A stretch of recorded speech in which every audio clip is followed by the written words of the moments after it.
السلام عليكم. بص يا صديقي، تخيل كده وانت قاعد في امان الله في الشقه اللي انت مأجرها كده، الملك يخبط عليك يقول لك ايه، انا عايز الشقه الاسبوع الجاي. ايه الاسبوع الجاي؟ طب انا وعيالي هنترمى في الشارع. ساعتها بقى تعمل ايه؟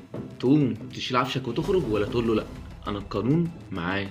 النهارده هنفهم سوا، هل فعلا المالك يقدر يطردك من الشقه فجأة كده، ولا دي اشاعه الناس مطلعها؟ خليك معايا عشان نفهم كل ده واحده واحده، اكننا قاعدين على القهوه. فجهز كوبايه شاي وتعالى احكي لك القصة بدأت ازاي.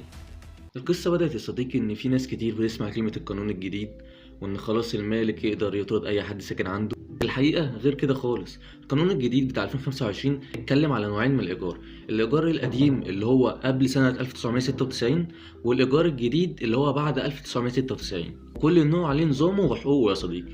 أقول لك صح، هو المالك فعلا ممكن يطردك فجأة؟ بص يا صديقي، القانون مدي للمالك حق انه يطرد المستأجر بس في حالات معينة. يعني مش كده وخلاص، لا. طب يا ابو حميد، ايه هي بقى الحالات المعينة دي؟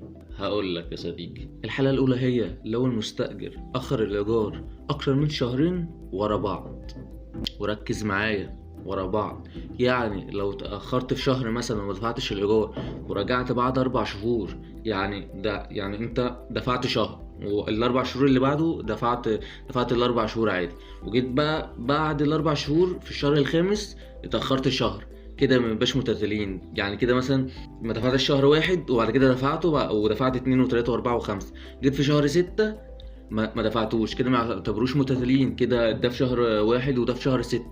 لكن مثلا لو انت ما دفعتش شهر خمسة، ما دفعتش شهر سبعة، وداخل على شهر سبعة ولسه ما دفعتش، لا لا، كده ليه الحق انه يخرجك من الشقة. خش بقى على الحالة التانية. الحالة التانية لو مأجر الشقة من الباطن، أو مأجرها من غير إذن، وبيستخدمها في حاجة غلط، مثلا زي فتح محل أو مكتب من غير تصريح، مثلا بيبوظ في الشقة عمدا، وبيستخدمها في حاجة مثلا مخالفة للآداب العامة، زي مثلا تجارة المخدرات أو ممارسة الدعارة. هنا بقى المالك ليه الحق انه يروح المحكمة، بس خلي بالك، المالك ما يقدرش يطردك بإيده كده فجأة، لا، لازم الطرد يجي بقرار من القاضي. يعني مفيش حاجة اسمها الملك كده يصحى من النوم الصبح يقول لك ايه امشي، لا، ده عنده مفاتح الكلام ده، لا مؤاخذة زي المفاتح. مفيش الكلام ده، القانون واقف في ظهرك كده، انت كده والقانون واقف في ظهرك كده. الموضوع الناس بتتلخبط ليه؟ المشكلة ان الناس بتسمع كلمة ايجار القانون القديم الجديد بتخاف. بس اللي الناس ما تعرفوش ان اغلب التعديلات كانت على اللي هو الايجار التجاري، زي مثلا المكاتب والمحلات. يعني انت لو ساكن في ايجار جديد عادي، محدش يقدر يطلعك غير بحكم، حتى لو المالك كتب في العقد ان هو يقدر ينهي الايجار وقت ما يحب. ده ما ينفعش يتنفذ الا بالقانون. بالعربي كده، المالك ما يعرفش يطلعك من الشقة، لازم حكم من المحكمة.